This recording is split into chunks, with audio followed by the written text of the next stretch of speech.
Hey everyone, আমি Uditi. Welcome to Diti's world.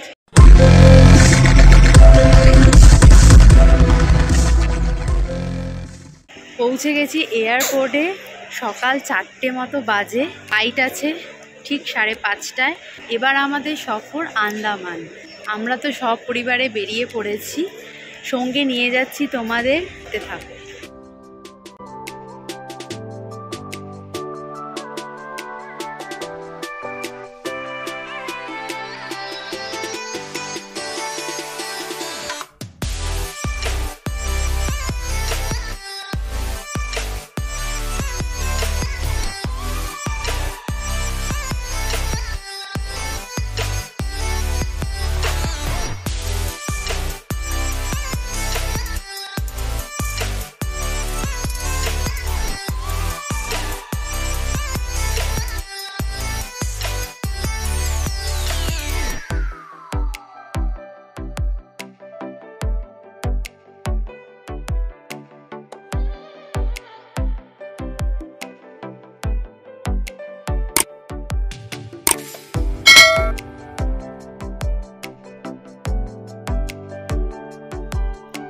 তো finally আমরা হোটেলে পৌঁছালাম।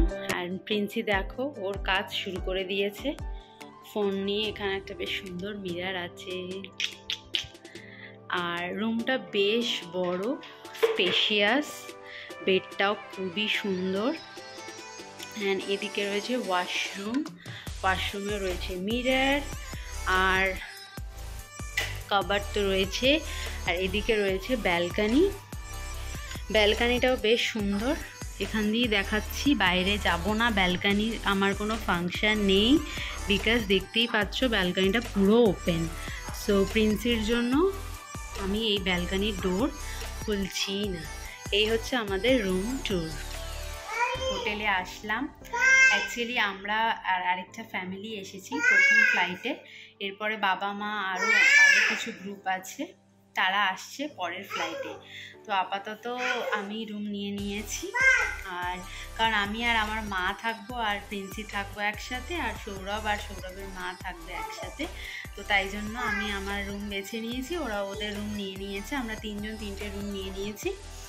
আর এদিকে বাদবাকি ওদের আস্তে আস্তে 12টা-1টা বাজবে। তার আগে আমরা একটু রেস্ট নিয়ে নিই। না কতটা রেস্ট নিতে দেবে প্রিন্সি।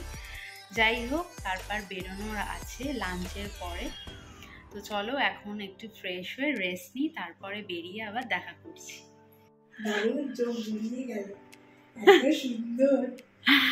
এই যে প্রিন্সির দিদি ভাই এসে পড়েছে। প্রিন্সিও দেখেছে। প্রিন্সি দেখেছো তো? হ্যাঁ, ভালো লেগেছে। ওকে, গুড গার্ল।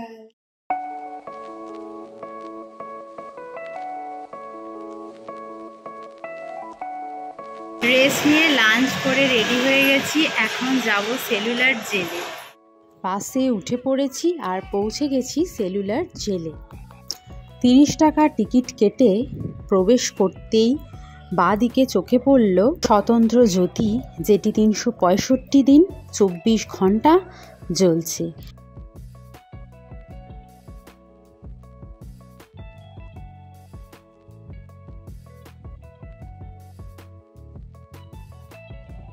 আর ডান দিকে মাথা উঁচু করে দাঁড়িয়ে আছে একটি পিপল গাছ। ইতিহাসের পাতা থেকে বেরিয়ে আজ বাস্তবের মুখোমুখি আমরা। আর আজ এই ভিডিওর মাধ্যমে তোমাদের সঙ্গে শেয়ার করব জেলের সঙ্গে জড়িত টুকরো টুকরো ইতিহাস। তাই দিতিস ওয়ার্ল্ডকে সাবস্ক্রাইব করে শুনতে থাকো অ্যান্ড দেখতে থাকো।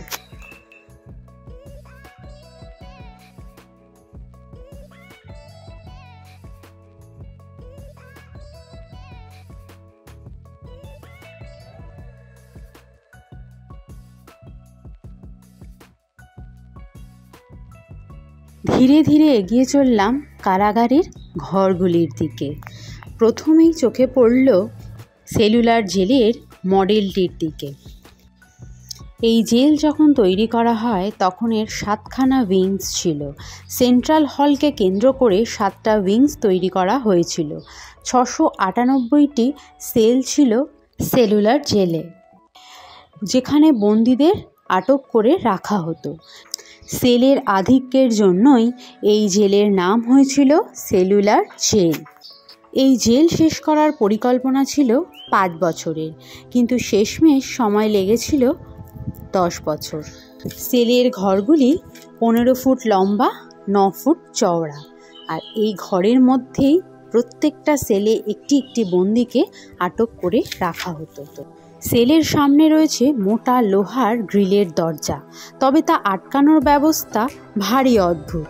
কেউ যদি ঘরের ভেতর থেকে হাত বাড়িয়ে ছিটকিনি খুলতে চায়, সেটা কিন্তু কোনোভাবেই পসিবল ছিল না, কারণ এই ছিটকিনি খুলতে হলে পাঁচিল ভেদ করে এসে এখান থেকে ছিটকিনিটি খুলতে হবে, যেটা আবারও বললাম ভেতর থেকে কোনো বন্দির পক্ষেই কিন্তু কোনোভাবেই খোলা সম্ভব নয়।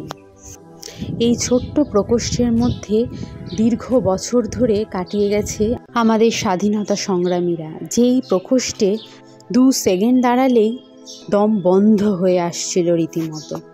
সিঁড়ি দিয়ে ওপরে উঠে 3 তলায় এলাম দামোদর বীর সাভারকার সেলে, যিনি শত অত্যাচার সহ্য করেও নিজের সংকল্পে দৃঢ় ছিলেন। ইনিই হলেন বিনায়ক দামোদর সাভারকার। তার সামনে রাখা আছে 2টি পাত্র। একটি রয়েছে কাঁসার থালা। কাঁসার থালা ইউজ করা হতো এই জন্যই যাতে নির্দিষ্ট সময় পর খাবারের স্বাদ তিক্ত হয়ে যায়।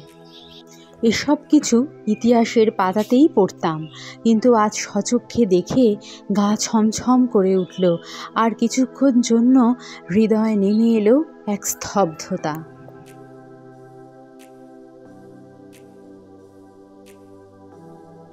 এগিয়ে চললাম 3 তলায় ছাদের দিকে। যাওয়ার পথে চোখ পড়ল দেওয়ালগুলিতে লেখা আছে কালাপানির স্বাধীনতা সংগ্রামীদের নাম। এর মধ্যে বেশিরভাগই ছিলেন বাঙালি। ছাদে উঠে একটু যেন অক্সিজেন পেলাম, আর চোখে পড়ল দিগন্ত বিস্তৃত সমুদ্র, তার মাঝে আছে এই সেলুলার জেল।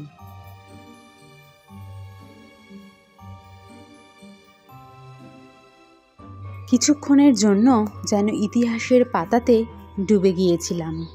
আবারও সম্বিত ফিরতে নেমে এলাম নিচে। এবারে গন্তব্য ফাঁসির ঘর, আর এই সেই জায়গা যেখানে ফাঁসির আগে সমস্ত রিচুয়ালস করিয়ে নেওয়া হতো। প্রবেশ করব ফাঁসি ঘরে। এখানে সর্বাধিক 3 জনকে একসাথে ফাঁসি কাটে ঝোলানো যেত। নিচে রয়েছে সাদা রঙের গোল বৃত্ত। প্রাণ চলে গেলে এই বৃত্তের মধ্য দিয়ে নিচে রয়েছে আরেকটি ঘর, সেই ঘরে চলে যেত তার মৃতদেহ। এই সেই ঘরের নিচে ঘর, সিঁড়ি দিয়ে নিচে প্রবেশ করতে হবে। এখানে রাখা হতো সমস্ত মৃতদেহ। এখানেই শেষ নয়, মৃত্যুর থেকেও ভয়াবহ ছিল বন্দীদের ওপর করানো কঠোর পরিশ্রম, যা ভাবতেই গায়ে শিউরে ওঠে। বন্দীদের দিয়ে এখানে নানা রকমের কাজ করানো হতো, আর কাজ করতে অস্বীকার করলেই জুটত চাবুকের বাড়ি। এখন যে ফ্রেমটা দেখতে পাচ্ছ একে বলে ফ্লগিং ফ্রেম।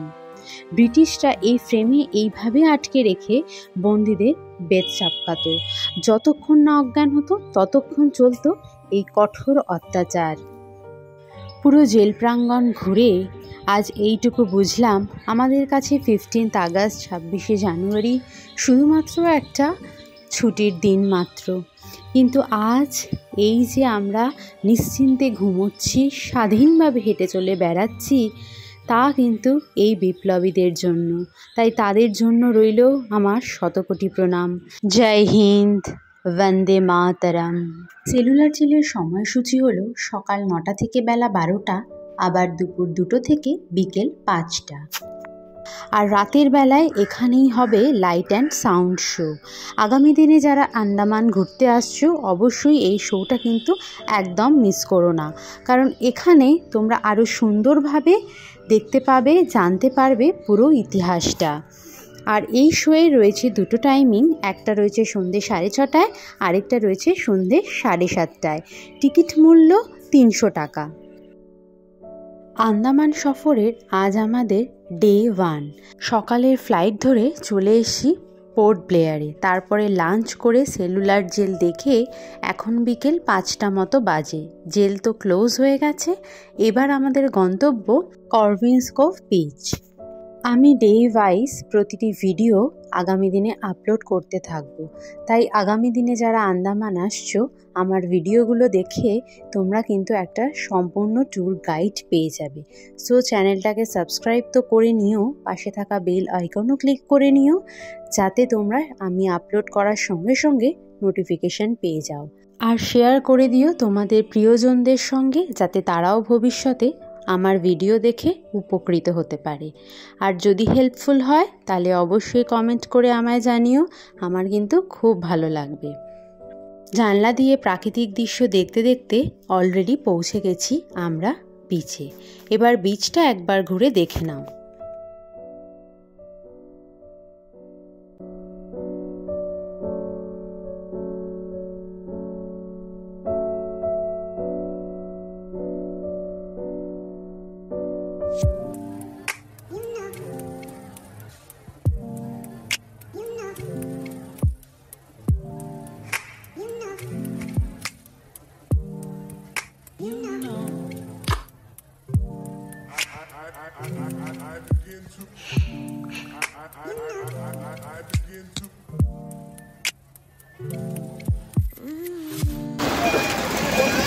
এখন আমরা চলে এসেছি করভিন্স কোভ বিচে।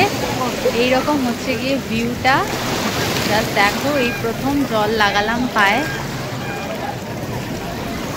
সানসেট অলরেডি হয়ে গেছে। বিচে বেশ কিছুক্ষণ সময় কাটালাম। এখন সন্ধে প্রায় 6:15। লাইট অ্যান্ড সাউন্ড শো আছে 6:30টায়, তাই চলে এলাম লাইট অ্যান্ড সাউন্ড শো দেখতে। পৌঁছে গেছি, চলো ভেতরে ঢুকে পড়ি।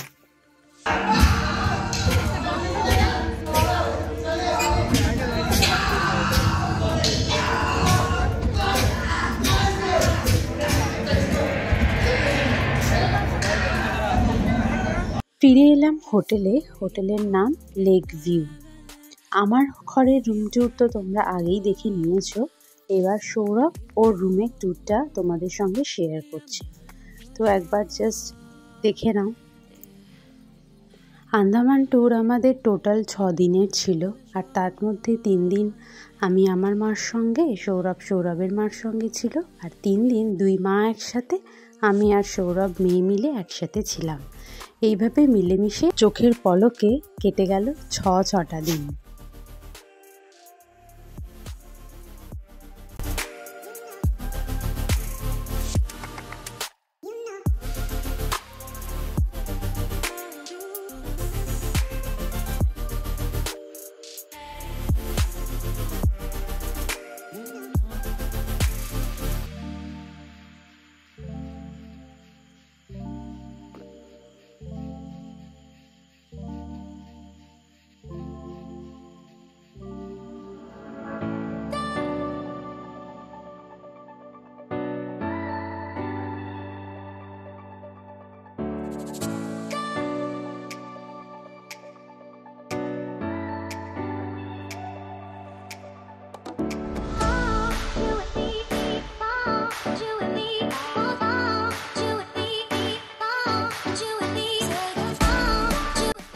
তো ফাইনালি সারাদিনের ঘোরাঘুরি শেষ করে ডিনার করে এই জাস্ট রুমে এলাম।